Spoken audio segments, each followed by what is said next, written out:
2 Absolute Universe videos in one day? Yeah, man. The main DC Universe and Absolute Universe crossover starts next week, and we got a little bit of catching up to do. So, what this does is this initially opens up in the aftermath of everything that we saw regarding the fight between Absolute Superman and Brainiac, Ra's al Ghul, and basically Superman grabbing Jimmy Olsen and Lois and escaping out of there as fast as they could. Now, Superman gives us this perspective because he lost control in the last issue, and what he says here is, the dust storm picked up in Greenland and outran Lazarus fighter jets as it carried us to freedom, to what Saul knew was the only place on Earth I'd ever felt safe. He carried us to Kansas, but we were not safe. None of us were. And what the initial discussion here is, what do they do, right? Where do they go? Because the reality here is that on Earth, Lazarus is a worldwide paramilitary group, and this is not like a place that no one knows about. Keeping in mind, earlier in the Absolute Superman story, they came here, right, at one point, and basically Superman had to leave in order to essentially keep his family safe. And so they know about this place, and seemingly they know to at least come and visit here if they suspect that he's actually here. And that's why he says, Brainiac clawed his way inside my head, pushing me to become Ra's al Ghul's instrument of destruction.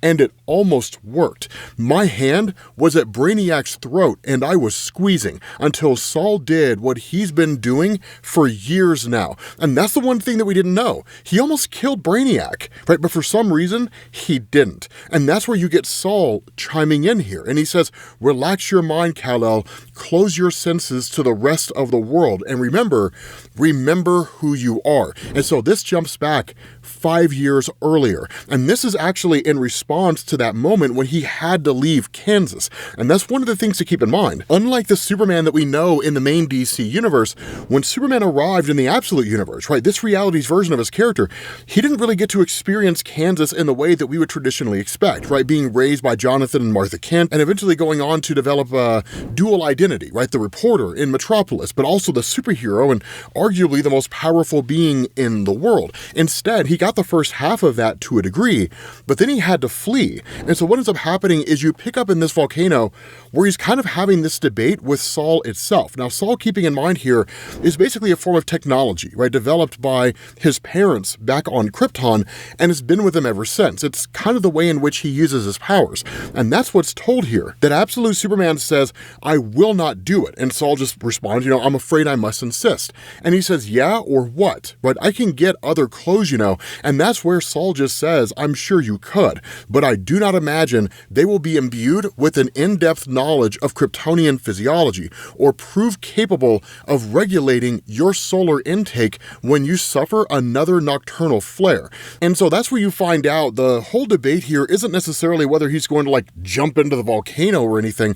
It's whether or not he wants to have anything to do with anybody, right? He says, I'm not going anywhere near those Earth people again. There's nothing I need out there, and you know it. I don't have to eat, I barely sleep, I don't need a roof over my head. I'll be just fine in the places where they are not. And that's the cool thing about Saul, is he says, and I know you were hurting from what happened with the Kents. And he says, but you cannot spend your life in isolation. You may not require physical sustenance in the same way that you once did, but you are no different from these humans in one regard. You were not made to live alone, Kal-El. And his response here is, I'm never alone, right? I have you, not with you always whining in my ear. But Saul makes a very important point here. He says, I am an artificial intelligence designed by your mother. I am no substitute for true companionship. And he says, the anxiety and sense of defiance are not uncommon for a child your age, yet you are unlike any child on this world or any other.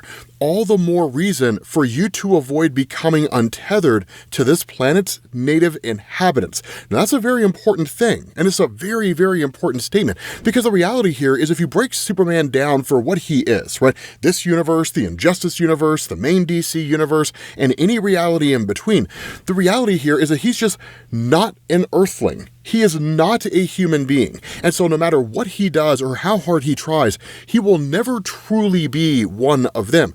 But then the very philosophy of the Superman comics kind of beg the question, what defines a human being? Is it the DNA and RNA sequences? Is it the evolution of humanity, if that's what you believe, that got us to our current form? Or is it much deeper than that? Is the very definition of humanity individuals on a singular world that are trying to find some measure of commonality among each other and basically just trying to survive to the next day?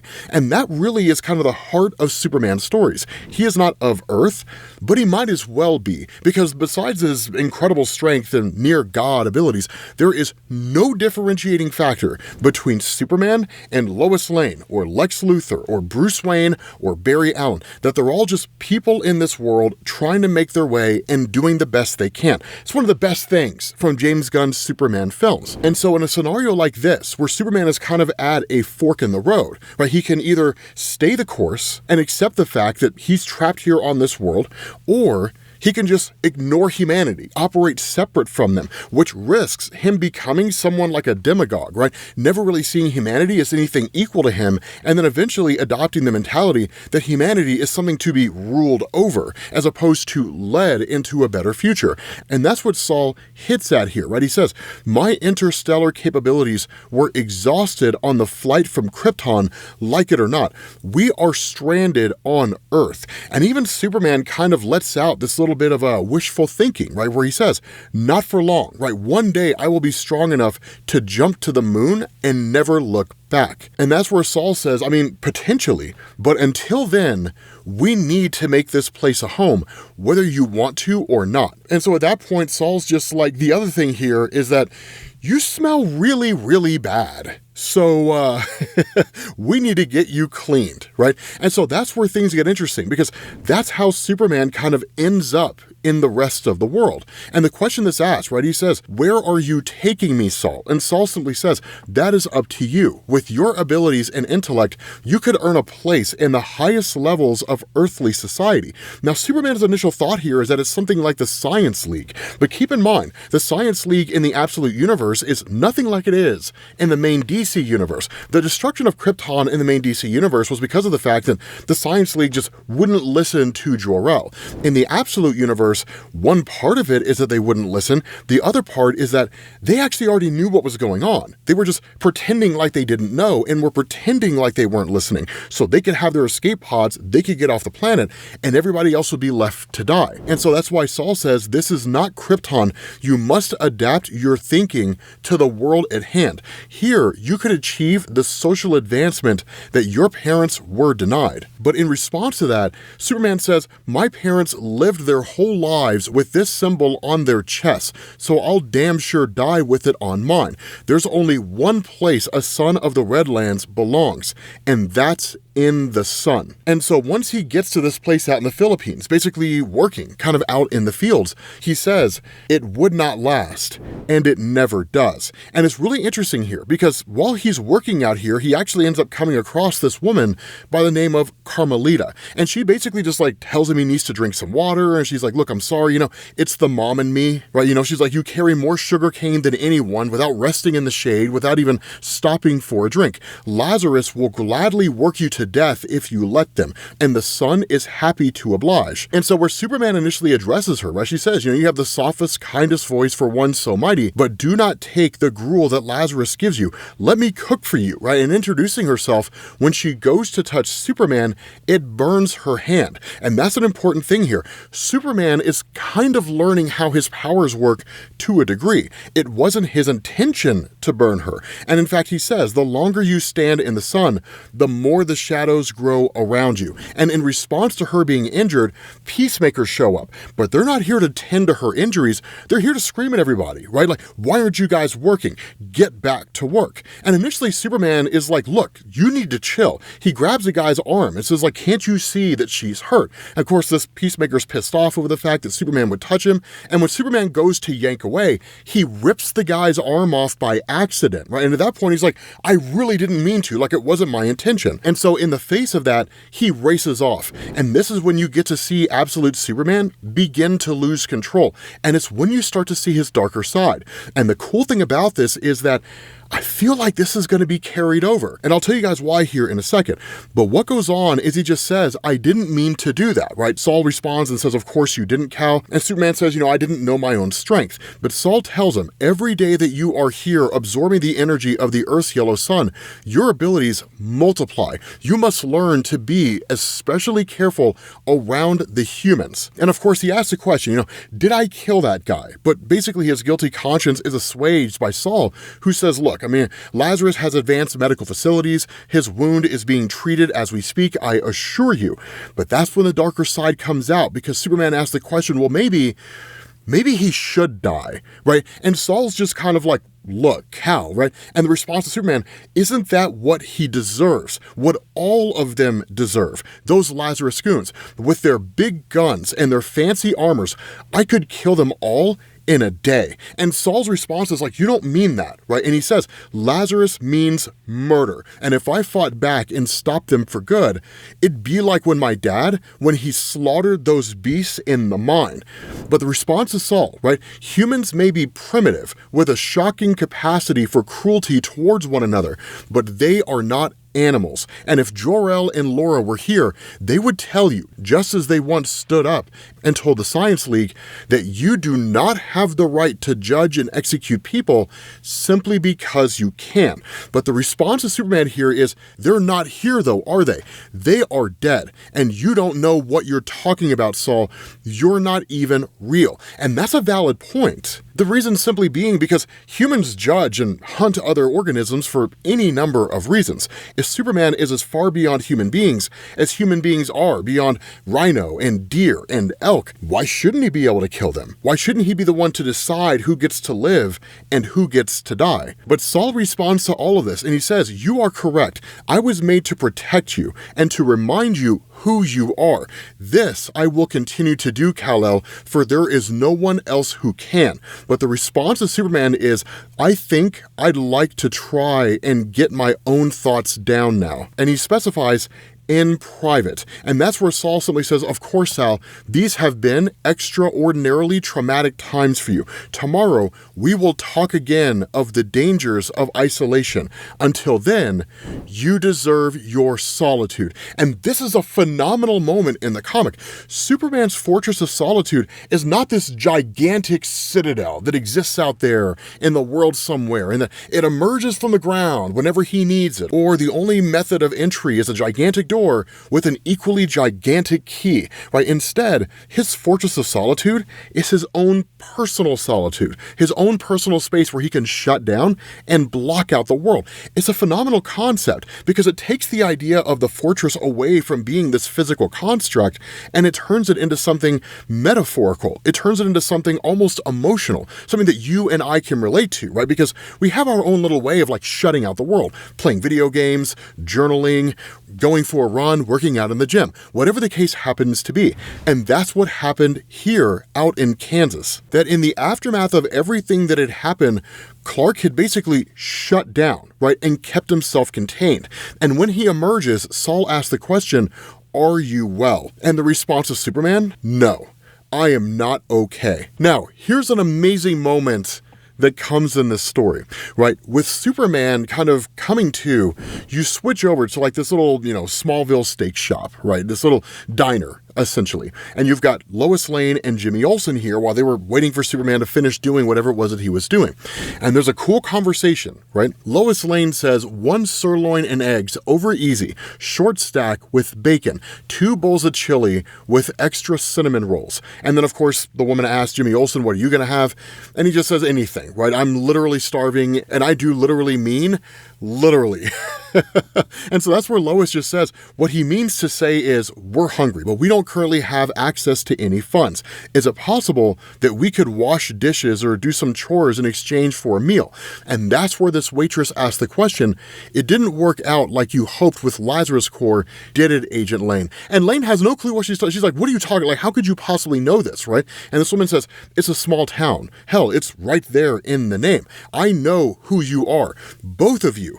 We all do, and we know what you did, because the entirety of everybody who's in this diner stops what they're doing and immediately looks at the two of them. And Lois is like, look, we don't necessarily want any trouble, but the waitress says, sit down. If you were still with Lazarus, Miss Lane, or if I believed anything they said on the news, Mr. Olson, I'd be showing you to the door myself with my 12 gauge between your ribs. And she says, there are people in this town, maybe in this diner, who treat you a whole lot worse. They're decent folks. They live their lives with their noses to the grindstone, but they are afraid. They've been made to be by people who want to weaponize their fear, afraid of Lazarus, of outsiders, of each other. Some are even afraid of him, right?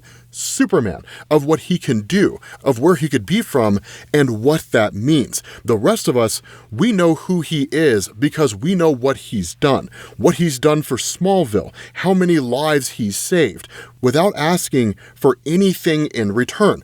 I was raised to judge someone by the lightning in their hands, not just the thunder in their mouths. I know you tried to help him when he needed it most. For Friends of Superman, breakfast is on me. And everybody else is like, no, it's on me, right? And they're all like, no, it's on me. The town's coming to their aid, right? The town is coming to their side. And this is the Smallville that we love. It's the Smallville that we love to see. A very small town full of people with their own moralities. But at the end of the day, it is a small town charm, right? If you're a person that we can believe in, and if we truly believe that you will live by your word, then yes, we will do what we can to help you out. And that's where Lois is like, thank all of you guys, truly. And that's where you end up finding out the waitress she's talking to is Lana Lang. Now, for those of you guys who don't know the significance of Lana Lang in DC Comics, specifically during the Secret Origin of Superman story, which I believe was written by Jeff Johns, one of the consistent elements of Lana in DC is that she was like the first person to learn what Superman could do. She was his childhood friend. I don't recall off the top of my head if there was like any romantic connection there, but still, it's pretty dope to see her here because she just says, welcome to Smallville, Miss Lane. And of course, Lois just says, call me Lois. And that's where Lana asks, right, should we be expecting any more trouble, Lois? And she's just like, God, I hope not, right? But knowing Lazarus, I'd keep that 12 gauge handy. And that's where Lana's like, oh, don't worry. It always is, right? And so Superman returns back to home, right? Returns back to the home of the Kents. And Saul just chimes in and says, I'm sorry, Kal. And the question that he asks is like, you're sorry for what, Saul? And he says, that I was never able to provide you with the community I know you needed. Instead, you've had to spend these years on the run, always alone. I failed in my purpose, the one for which your mother programmed me. I failed to protect you. But the cool thing about Superman is he says, Saul, for the first time in 6 years, I can say this with certainty, you are wrong. I was never without protection, never without care and guidance, never lacking for community, and I was never alone. And he says, and it's because of you. He says, I'm sorry for the things that I said before when I was angry. I should not have taken that out on you. You're more than just a rocket ship, Saul, more than a collection of advanced crystals and the world's most badass cape. You're family. You're as much an L as I am. Saul L, my big brother from Krypton. Thank you, brother, for everything. And he asked the question, are you there? Because Saul doesn't really say anything at all. And Saul just responds and says, yes, Kal, you are most generous. And may I just say, and of course, before he can say anything else, that leads to Lois and Jimmy showing up here on the scene, right? They brought breakfast, lunch, and dinner. And it's kind of a funny thing because they're like, are you hungry at all? And he's just sort of like, no, I don't really eat.